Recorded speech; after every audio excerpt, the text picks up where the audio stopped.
So our next class, sorry थोड़ा delay हो गया, कुछ पर्सनल इशू के कारण डिले हो गया, नहीं तो बहुत पहले अपलोड हो गया रहता। सो स्टार्ट करते हैं अपना salient feature of Indian constitution. 4 point अब तक डिस्कस हो चुका है, आप पिछला क्लास जाकर देख सकते हो। ठीक है, इसमें हम इंडियन कॉन्स्टिट्यूशन का बेसिक फीचर समझेंगे, क्या क्या विशेषताएं हैं भारतीय संविधान का, क्या क्या विशेषताएं हैं, उन्हें बोलते सैलिएंट फीचर। सभी पॉइंट में, सभी सब हेडिंग में थोड़ा थोड़ा पढ़ेंगे, बाद में नेक्स्ट चैप्टर होंगे।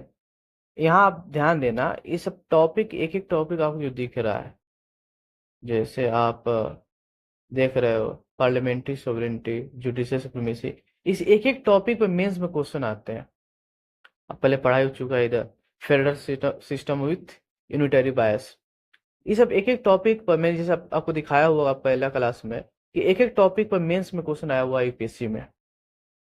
तो इस टॉपिक पे हम डिटेल में डिस्कस करेंगे नेक्स्ट क्लास में, जब एक एक टॉपिक पे एक एक चैप्टर बना हुआ है। इसलिए ज़्यादा वरी नहीं होना है कि शॉर्ट में बता रहा हूँ, ये बस फीचर में बता रहा हूँ कि क्या क्या इंडियन कॉन्स्टिट्यूशन का फीचर है, क्या नहीं है, बस उस पर डिस्कस कर रहा हूँ। बाकी आप एक एक टॉपिक पर आपको पढ़ना है नेक्स्ट चैप्टर में, सभी टॉपिक पर अलग अलग चैप्टर है, ये बस बेसिक डिफरेंस बता रहा हूँ, मैं बेसिक फीचर बता रहा हूँ। सो हमारा पहला फिफ्थ पॉइंट क्या हुआ, पार्लियामेंट्री फॉर्म ऑफ गवर्नमेंट। लोग, जब इंडिया आज़ाद हो रहा था 1947 में, अपना कॉन्स्टिट्यूशन बना रहा था, तो इंडिया के पास दो ऑप्शन था, एक अमेरिकन कॉन्स्टिट्यूशन, एक था ब्रिटिश कॉन्स्टिट्यूशन। ओके, अमेरिकन में क्या सिस्टम था, प्रेसिडेंशियल फॉर्म ऑफ गवर्नमेंट था। ठीक है, ब्रिटिश में था पार्लियामेंट्री सिस्टम था। अब जो हमारे कॉन्स्टिट्यूट असेंबली के मेंबर थे, उनके पास दो ऑप्शन में क्या चूज करें, उन्होंने ब्रिटिश पार्लियामेंट्री सिस्टम चूज किया। तो क्वेश्चन बनता है कि जो ब्रिटिश पार्लियामेंट्री सिस्टम चूज किया गया, वो कितना लायबल है, कितना लॉजिकल है, इसको डिस्कस करेंगे। जब प्रॉपर चैप्टर पढ़ेंगे उसमें इस पर डिस्कस करेंगे, आपका आपका भी ओपिनियन लिया जाएगा। सो अभी फिलहाल के लिए इंडिया का जो पार्लियामेंट्री सिस्टम है, ब्रिटिश पार्लियामेंट्री सिस्टम है, अमेरिकन प्रेसिडेंशियल सिस्टम नहीं है। अब पार्लियामेंट्री सिस्टम क्या होता है, पार्लियामेंट्री फॉर्म ऑफ गवर्नमेंट क्या होता है, पार्लियामेंट्री सिस्टम क्या होता है। सो पार्लियामेंट्री सिस्टम में कुछ प्रिंसिपल होते हैं, उसमें क्या होता है ना, कि जो लेजिस्लेटिव बॉडी है, इसमें लेजिस्लेटिव बॉडी और एग्जीक्यूटिव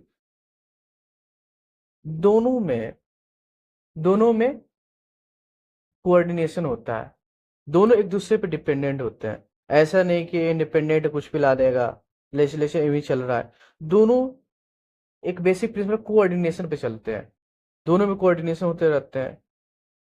जो भी एग्जीक्यूटिव बॉडी होता है वो लेजिस्लेचर पे डिपेंड करता है, और लेजिस्लेचर एग्जीक्यूटिव बॉडी पे डिपेंड करता है, मतलब दोनों एक दूसरे को कोऑपरेट करते हैं, कोई उनमें सेपरेशन नहीं है, दोनों एक दूसरे से इंटीग्रेट है। ठीक है, तो एक सिंपल टर्म आता है, parliamentary system is based on cooperation cooperation and coordination. Simple बात है, parliamentary system is based on cooperation and coordination. तो पार्लियामेंट्री फॉर्म ऑफ गवर्नमेंट क्या होता है, जिसमें लेजिस्लेचर एग्जीक्यूटिव के बीच में कोऑपरेशन हो, कोऑर्डिनेशन हो, उसको पार्लियामेंट्री सिस्टम बोलते हैं। फिर यहाँ पे एक टॉपिक आया था, प्रेसिडेंशियल फॉर्म ऑफ गवर्नमेंट क्या होता है, प्रेसिडेंशियल सिस्टम क्या होता है। तो प्रेसिडेंशियल सिस्टम में क्या होता है ना, कि दोनों जो ऑर्गन, अभी मैंने बात किया लेजिस्लेचर और एग्जीक्यूटिव, दोनों जो ऑर्गन होते हैं सेपरेट होते हैं, मतलब दोनों एक दूसरे को कोऑर्डिनेट नहीं करते हैं, ना ही उनमें कोऑपरेशन होता है, दोनों सेपरेट होते हैं। प्रेसिडेंशियल फॉर्म ऑफ गवर्नमेंट जो होता है, जो अमेरिका में फिलहाल में है, उसमें दोनों जो ऑर्गन है, लेजिस्लेचर और एग्जीक्यूटिव, दोनों सेपरेट है, दोनों में ना एक कोऑपरेशन होता है ना एक कोऑर्डिनेशन होता है, कोई इंटीग्रेट नहीं है। ओके, सो सिंपली बात है, पार्लियामेंट्री फॉर्म ऑफ गवर्नमेंट क्या होता है, ऐसा गवर्नमेंट जिसके दो ऑर्गन, लेजिस्लेचर एंड एग्जीक्यूटिव के बीच में कोऑपरेशन हो, दोनों एक दूसरे से लिंक हो, एक दूसरे पे डिपेंडेंट हो, उसको बोला जाता है parliamentary form of government. Presidential में बता दिए क्या होता है। पार्लियामेंट्री सिस्टम के लिए एक टर्म आता है Westminster. Westminster Westminster model of government. Okay, so जो टर्म आपने सुना वेस्टमिंस्टर, कितना कंफ्यूज हो जाते हैं कि वेस्टमिंस्टर क्या होता है। कुछ नहीं है, लंदन में एक प्लेस है वेस्टमिंस्टर, जहाँ पे ब्रिटिश पार्लियामेंट है, उसी के रेफरेंस में बोला जाता है कि वेस्टमिंस्टर मॉडल, क्योंकि ब्रिटिश पार्लियामेंट से लिया गया है इंडियन पार्लियामेंट्री सिस्टम। मैक्सिमम लिया गया है ब्रिटिश पार्लियामेंट्री सिस्टम से, बहुत सारे फीचर इंडियन पार्लियामेंट्री सिस्टम लिया गया है, इसलिए बोल दिया जाता है पार्लियामेंट्री सिस्टम को Westminster Westminster model of government. Westminster London में एक जगह का नाम है जहाँ पर ब्रिटिश पार्लियामेंट है। ओके, अब समझते हैं। अब हमने समझ लिया पार्लियामेंट्री फॉर्म ऑफ गवर्नमेंट किस प्रिंसिपल पर काम करता है, क्या होता है। ओके, अब इंडिया के रेफरेंस में बात करते हैं कि इंडिया का जो पार्लियामेंट्री सिस्टम है उसके क्या फीचर है। एक तो ओवरऑल आपने समझ लिया है कि दोनों ऑर्गन के बीच में कोऑपरेशन होना चाहिए, कोऑर्डिनेशन होता है, इंटीग्रेट होता है, एक दूसरे पर डिपेंड रहते हैं, निर्भर करते हैं। ये होता है पार्लियामेंट्री सिस्टम, इसमें ऐसे ऐसा होता है। प्रेसिडेंशियल सिस्टम जो था, जो अमेरिकन का था, उसमें क्या था, उसमें था कि दोनों एक दूसरे से सेपरेट रहता है, दोनों सेपरेट रहता है एक दूसरे से। ओके, उसको बोलते हैं। ठीक, लेकिन हमने जो ब्रिटिश पार्लियामेंट्री सिस्टम हमने एक्सेप्ट किया, तो समझते हैं कि जो इंडियन पार्लियामेंट्री सिस्टम है जिसका रेफरेंस ब्रिटेन से लिया गया, अब इंडियन सिस्टम का क्या फीचर है, उसमें क्या है। तो आप पहला फीचर देख रहे हैं इंडियन पार्लियामेंट्री सिस्टम का, पहला है कि इसमें नॉमिनल एंड रियल एग्जीक्यूटिव होते हैं। नॉमिनल एंड रियल एग्जीक्यूटिव जितने भी कंटेंट है ना, आपको लक्ष्मीकांत और एनसीईआरटी में डायरेक्ट मिल जाएंगे। इसको आपको नोट डाउन करने की कोई जरूरत नहीं, आप आराम से समझो। जो भी आपको लाइन बाय लाइन कंटेंट चाहिए, आप लक्ष्मीकांत में चले जाना, एनसीईआरटी में चले जाना, सब मिल जाएंगे। कोई अलग कंटेंट नहीं है, हमने आप खुद का क्रिएट नहीं किया है, टोटली बुक का है, मैं बस समझा रहा हूँ आपको। ओके, तो इंडियन पार्लियामेंट्री गवर्नमेंट का क्या फीचर है। पहला feature nominal and real executive. ठीक, दूसरा, अब क्या होता है नॉमिनल एग्जीक्यूटिव, रियल एग्जीक्यूटिव क्या होता है। डिफ सिंपली मैं यहाँ बता देता हूँ। जो हमारे प्रेसिडेंट है उसको बोला जाता है नॉमिनल हेड, जो हमारे पीएम है, मिनिस्टर है, उनको बोला जाता है रियल हेड। क्या होता है, क्यों होता है, डिटेलिंग में भी नहीं जाएंगे। डिटेलिंग में जब चैप्टर आएगा, जब समय आएगा तो जाएंगे। अभी कुछ नहीं करना, अभी डिटेलिंग नहीं करना है।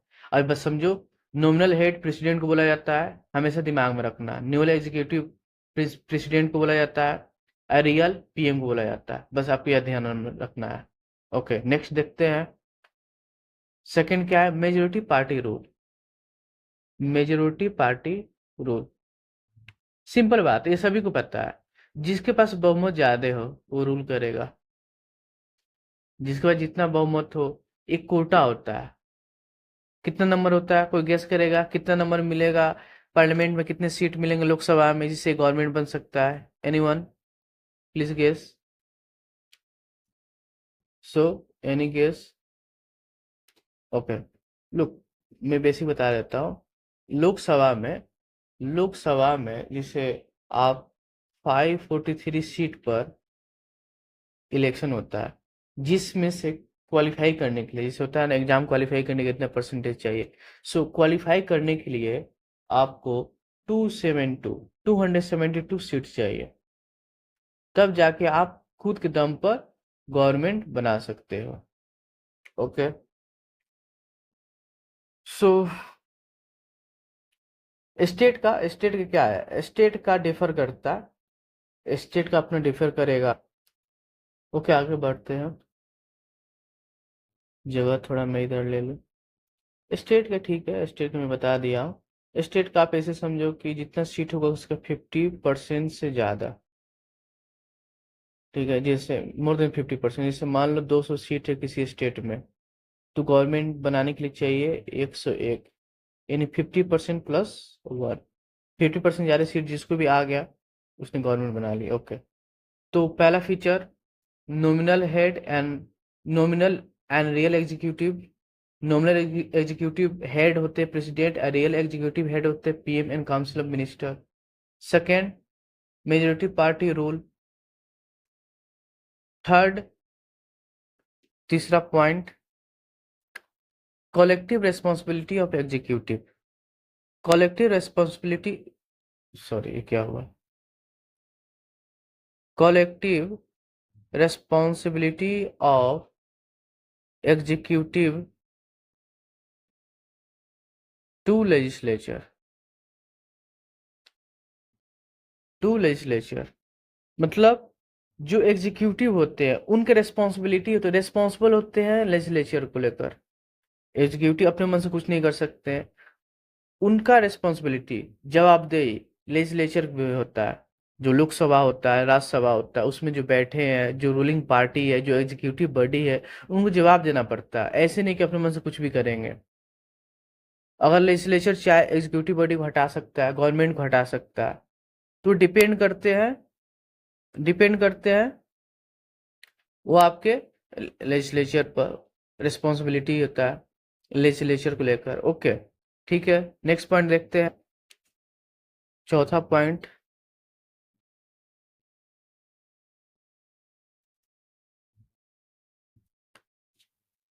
जो मेंबर होते हैं जो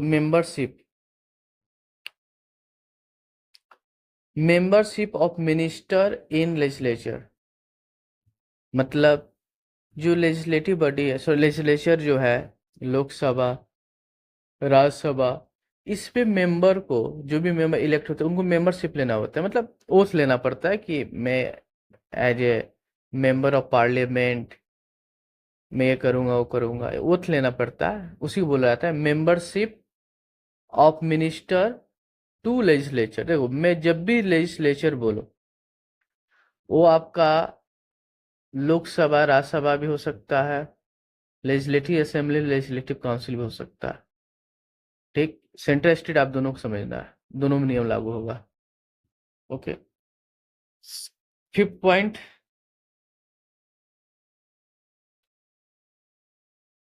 क्या होगा, जो लीडर होंगे, सेंटर में पीएम होंगे और स्टेट में सीएम होंगे, ये लीडर होंगे। ये सब पार्लियामेंट्री फॉर्म ऑफ गवर्नमेंट का फीचर है। तो इस टाइप के गवर्नमेंट में, जो पार्लियामेंट्री गवर्नमेंट होता है, उसमें क्या क्या होता है कि लीडर होंगे, पीएम होंगे, नॉमिनल एग्जीक्यूटिव होगा, रियल एग्जीक्यूटिव होगा, मेंबर जो होंगे सॉरी, लेजिस्लेचर जो मेंबरशिप उनका होगा, ठीक है, रिस्पॉन्सिबिलिटी होगा, ये सब फीचर है। मेजोरिटी पार्टी रूल करेगा, ये सब फीचर पार्लियामेंट्री गवर्नमेंट का। ओके, ठीक। अब लास्ट पॉइंट क्या हो सकता है, एक और पॉइंट हो सकता है कि जो लोकसभा है, जिसे लोअर हाउस बोलते हैं, अगर स्टेट की बात किया जाए तो लेजिस्लेटिव असेंबली बोलते हैं।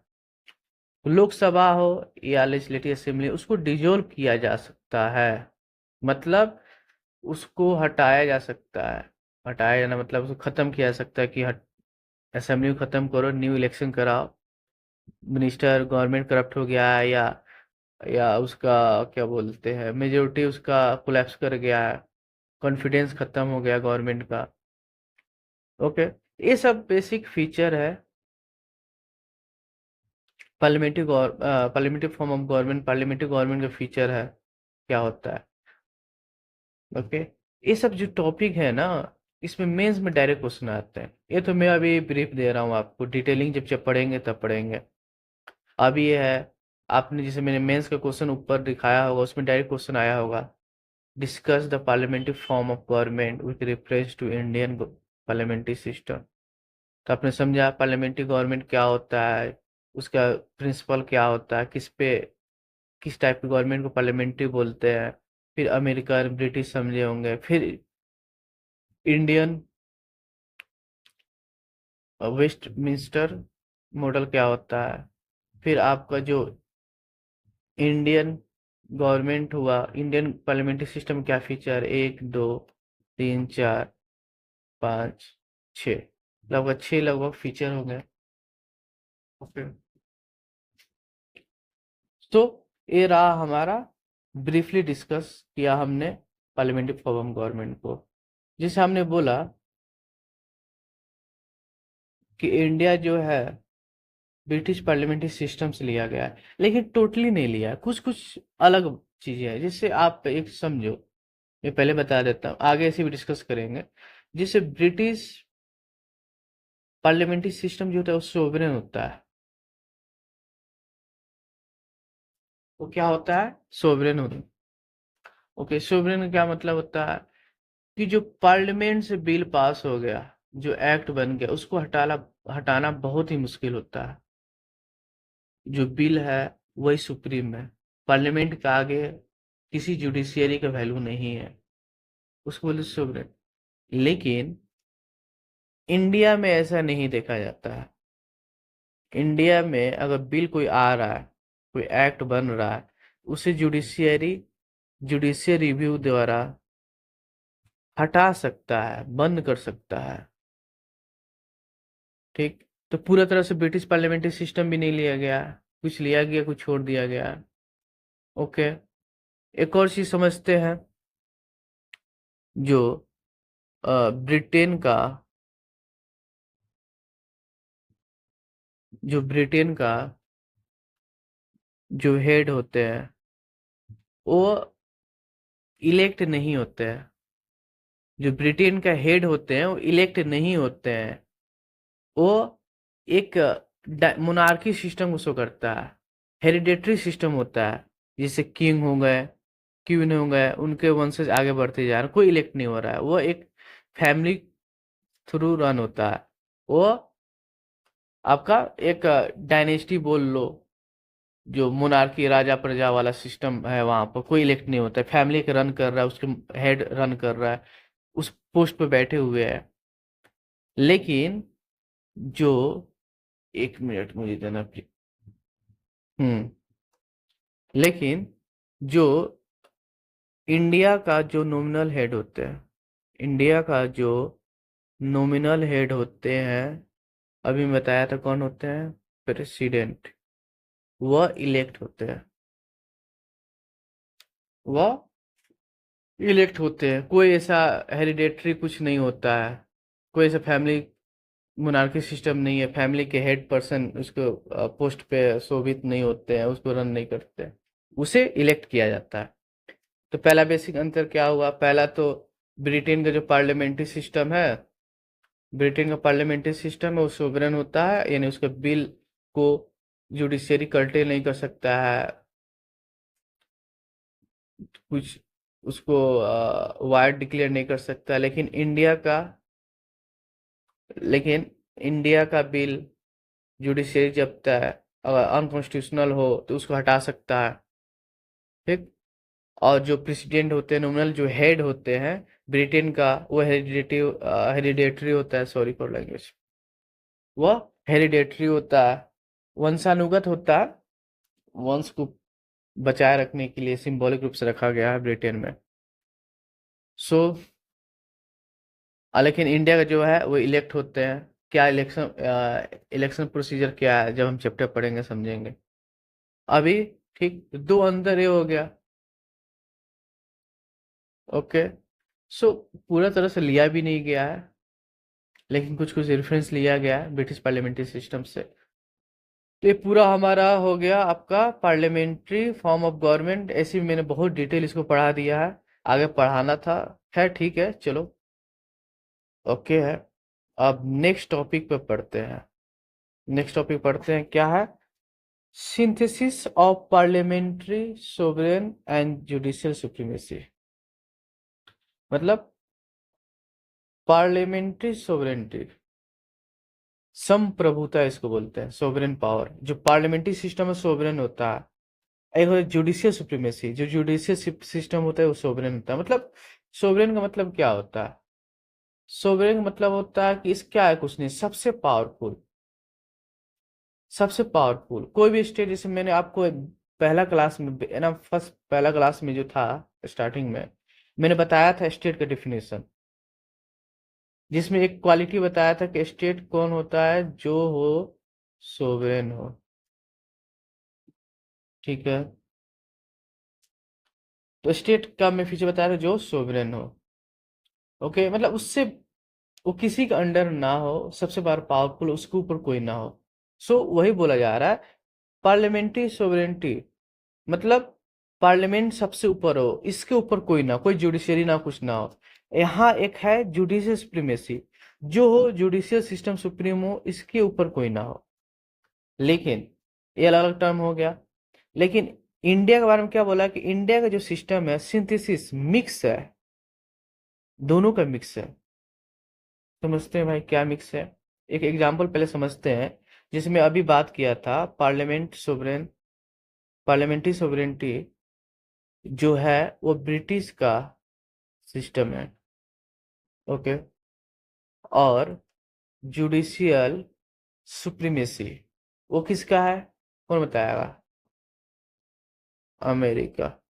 अमेरिका में जो जुडिशियल सिस्टम होता है उसमें जुडिशियरी को बहुत सुप्रीम पावर दिया गया है। ओके, जिसे अमेरिकन सुप्रीम कोर्ट माना जा सकता है। तो अमेरिका में जुडिशियरी सिस्टम को बहुत सुप्रीम पावर दिया गया है। ब्रिटेन में तो भाई पार्लियामेंट ही सोवरेन है, जो कहेगा वही होगा। लेकिन इंडिया जो है दोनों का मिक्स है। कैसे, ये समझते हैं। जैसे मान लो पार्लियामेंट कोई बिल पास किया, ठीक है, मान ले कोई बिल पास किया, एक्ट बन गया, अगर लगा सुप्रीम कोर्ट को, जुडिशरी सिस्टम को लगा कि यह भाई साहब अनकॉन्स्टिट्यूशनल है, मतलब जो बेसिक जो बेसिक चीज है, जो कॉन्स्टिट्यूशन का जो बेसिक चीज है उसी को वायलेट कर दे रहा है।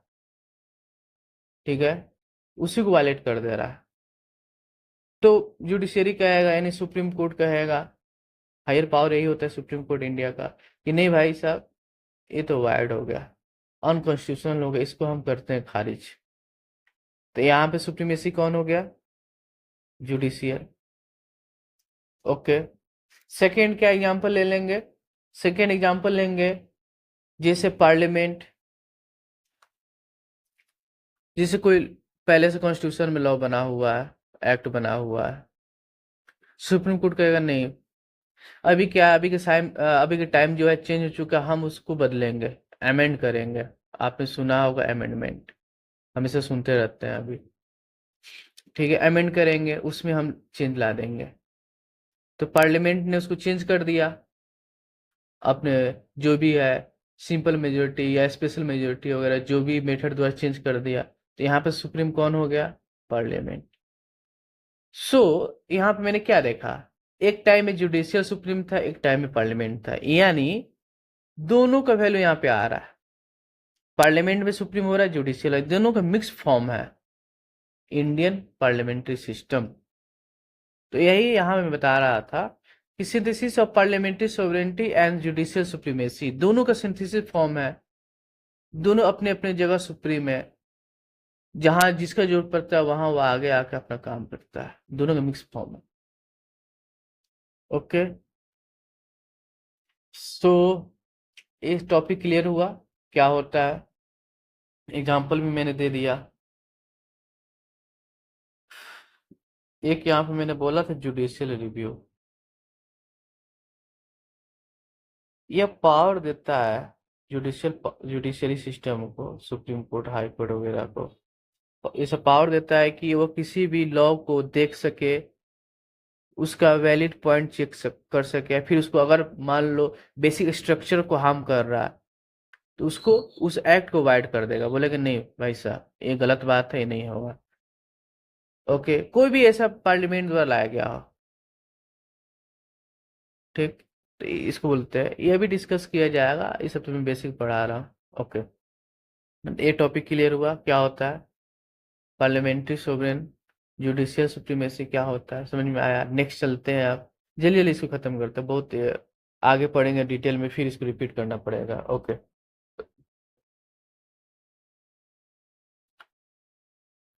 इंटीग्रेटेड, इंडिपेंडेंट, दो डिफरेंट टर्म। जुडिशियरी, जुडिशियरी एक बहुत बड़ा चैप्टर होता है, लेकिन फीचर पढ़ रहे हैं तो बेसिक पढ़ते हैं। सबसे ऊपर इंडिया में क्या होता है, सुप्रीम कोर्ट। उससे नीचे आता है हाई कोर्ट। उससे नीचे आता है सब ऑर्डिनेट कोर्ट। सब ऑर्डिनेट कोर्ट, ओके।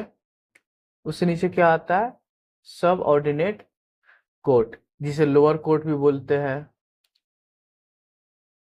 ठीक है। लोअर कोर्ट, लेकिन लोअर कोर्ट वर्ड नहीं यूज करना चाहिए। लोअर कोर्ट क्या होता है, छोटा कोर्ट, क्या मीनिंग हुआ, इसलिए लोअर कोर्ट की जगह पर हमने यूज करना चालू किया है सब ऑर्डिनेट कोर्ट। ओके, आप भी यही यूज करना, सब ऑर्डिनेट कोर्ट, जिसे डिस्ट्रिक्ट कोर्ट भी आप बोल सकते हैं। ओके, सो यहाँ पे एक सिस्टम समझते हैं, ये सभी इंटीग्रेट है, सभी एक दूसरे से जुड़ा हुआ है। आप देखते हो कोई सबऑर्डिनेट कोर्ट में, डिस्ट्रिक्ट कोर्ट में कोई हुआ फैसला, उसको चैलेंज करेंगे हाई कोर्ट में, हाई कोर्ट का सुप्रीम कोर्ट में। सुप्रीम कोर्ट जो लॉ बनाए, जो रूल पारित करता है, रूल मतलब जैसे कोई केस दिया, कि कोई केस का जजमेंट हो गया, उसका रेफरेंस लेके आप हाई कोर्ट में दे सकते हो दलील, कि सुप्रीम कोर्ट ने तो इस केस का फैसला ये सुनाया है, तो आप उसका अपोजिट कैसे जा सकते हो। कोर्ट ऑफ रिकॉर्ड जिसको बोला जाता है। ओके, तो इंटीग्रेटेड है। जैसे जैसे हाई कोर्ट का जज के अपॉइंटमेंट में सुप्रीम कोर्ट का चीफ जस्टिस का, जजों का ये रहता है, ओपिनियन लिया जाता है, उनका सजेशन लिया जाता है। जिसे सबऑर्डिनेट कोर्ट का जज के अपॉइंटमेंट के लिए हाई कोर्ट के चीफ जस्टिस का लिया जाता है ओपिनियन। सभी इंटीग्रेटेड है और इंडिपेंडेंट भी है। मतलब अगर हाई कोर्ट है तो इसका मतलब नहीं है कि स्टेट गवर्नमेंट के अंदर आएगा। सुप्रीम कोर्ट है तो इसका मतलब नहीं है कि सेंटर के अंडर आएगा। ये सभी इंडिपेंडेंट है। डिस्ट्रिक्ट है, किसी गवर्नमेंट के अंदर नहीं आता, इंडिपेंडेंट है। ये अपना फैसला अपने दम पे सुनाएंगे, किसी के अंडर नहीं रहेंगे। ओके, इसी को बोला जाता है। अब एक यूएसए है, अमेरिकन कॉन्स्टिट्यूशन, उसमें क्या है ना, उसका अलग सिस्टम है। उसका क्या सिस्टम है, जो फेडरल कोर्ट है, जिसे फेडरल कोर्ट सुप्रीम कोर्ट को बोल सकते हैं, जो सेंट्रल लेवल पे हो उसको फेडरल कोर्ट बोला जाता है। इंडिया में सुप्रीम कोर्ट हो गया। जो फेडरल कोर्ट है वो फेडरल लॉ को जजमेंट, लॉ का जजमेंट देगा, उस पर सुनाएगा। सुप्रीम सॉरी, अमेरिका में जो फेडरल कोर्ट हो वो फेडरल लॉ को देखेगा। जो स्टेट लॉ हो उसको हाई कोर्ट, हमारे भाषा में यानी स्टेट कोर्ट देखेगा। मतलब कि जो, जैसे हम लोग का हाई कोर्ट, तो हाई कोर्ट क्या होता है ना, कि सेंट्रल लॉ को भी देखता है। मान लो सेंटर ने कोई लॉ इशू किया, हाई कोर्ट का नहीं भाई साहब ये सही नहीं है, इसको हम खारिज करते हैं, ठीक है।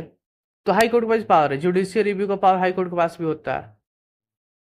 सेंट्रल लॉ को भी देख सकता है, बंद कर सकता है। लेकिन अमेरिका में ऐसा नहीं। अमेरिका में भाई कि नहीं, तुम स्टेट का ही देखो, क्योंकि तुम स्टेट लेवल का हो। अमेरिका का कहना है फेडरल कोर्ट है, फेडरल लॉ को देखो कि तुम सेंट्रल लेवल पे हो। इंडिया में ऐसा नहीं है। इंडिया में है सुप्रीम कोर्ट, स्टेट का भी देखता है, सेंटर का भी देखता है। हाई कोर्ट स्टेट का भी देखेगा, सेंटर का भी देखेगा। सेंटर मतलब सेंट्रल गवर्नमेंट, फेडरल गवर्नमेंट जिसको बोलते हैं, नॉर्मल भाषा में सेंट्रल गवर्नमेंट बोला जाता है, लेकिन इसको फेडरल गवर्नमेंट भी बोल सकते हैं, ठीक है। सुप्रीम कोर्ट को हायर कोर्ट बोला जाता है, जिसे फेडरल कोर्ट भी बोल सकते हैं इसको, सुप्रीम कोर्ट को। ओके, तो यही है, बेसिक चीज यही है। इंटीग्रेटेड, सभी जुड़ा हुआ है, इंडिपेंडेंट जुडिशियरी। ये हमारा किसका फीचर है, इंडियन कॉन्स्टिट्यूशन का। ओके, अभी लगता है बहुत ज्यादा टाइम हो गया, अभी भी बहुत पॉइंट बच रहा है, अभी लगभग अभी फंडामेंटल राइट वगैरह ये सब पढ़ना। अभी 17 लगभग पॉइंट बनेंगे, 16-17 पॉइंट बनेंगे। अभी हम लोग 7 पॉइंट पर ही बने हुए हैं। टाइम लगेगा, देखिए डिटेलिंग पढ़ना है, समय लगता है। यहाँ पे कोई ऐसा नहीं करना है कैसे पढ़ा दिए समझ में नहीं आया स्टूडेंट को, डिटेलिंग करना है, एक एक टॉपिक पे डिटेल हो रहा है। हालांकि फंडामेंटल राइट में बेसिक पढ़ेंगे तो बहुत डीप जाने की कोशिश करेंगे, लेकिन इसका अलग चैप्टर है, इसलिए आगे कम समय लगेगा। फिलहाल आज के लिए इतना पे स्टॉप करते हैं, क्योंकि ज़्यादा लंबा सेशन होगा तो बोरिंग हो जाते हैं क्लास। सो आज के लिए इतना रखते हैं, नेक्स्ट क्लास में हम स्टार्ट करेंगे फंडामेंटल राइट्स से। Okay, thank you so much, take care.